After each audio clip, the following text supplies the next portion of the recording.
From his days as a young engineer at Abbey Road, to his seminal work with Pink Floyd on Dark Side of the Moon, to his own clutch of platinum albums with the Alan Parsons Project, Alan Parsons has been a man who cares passionately about sound.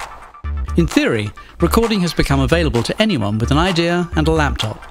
But how to create a sound, capture a sound, mix a sound, how to make a recording that's interesting, catchy, balanced, commercial, whatever's your passion. That takes skill. Alan Parsons' Art and Science of Sound Recording looks at the complete process of recording, right from the moment of creation. Modern music production is all about the sum of its parts. You can take a beat, an idea, a sample, just a simple motif, and create something out of it. The traditional way in Nashville has always been to start with a song, and the art of songwriting and song recording is still very much a part of Nashville culture.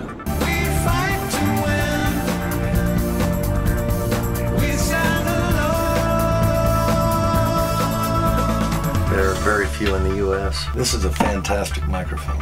I want to stay same distance, right? A good way to know where you're at is use the popper stopper. Along the way, Alan talks to dozens of fellow producers, engineers and artists. Tony Brown, Nico Bolas, Richard Dodd and countless others. For instance, with George Strait, there's a guy named Dean Dillon. He sings kind of awful, but he really, you can hear the song how it should be sung and played by listening to him. So he started getting people to sing his songs, and George Strait said, "No, man, I want you to sing." The really good producers don't push it. Music happens when it happens. And you don't take a take just because you want it.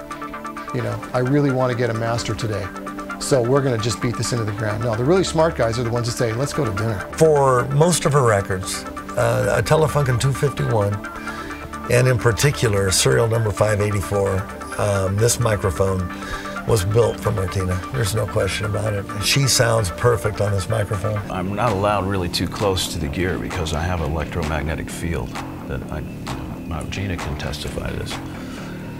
Equipment breaks. I mean, honestly, I'm serious. It's really strange.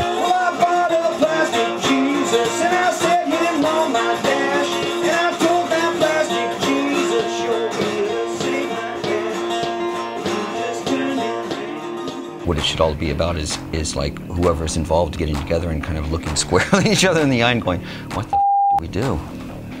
You know, and that's kind of like, you know, and that's such a healthy way to approach making music. In a series of real-life studio scenes, Alan records artists from all corners of the musical globe and provides hands-on, step-by-step guides to every stage of the recording process. Alan looks at both the human side of recording and the equipment. Join Alan Parsons on this unique journey looking at the art and the science of sound recording.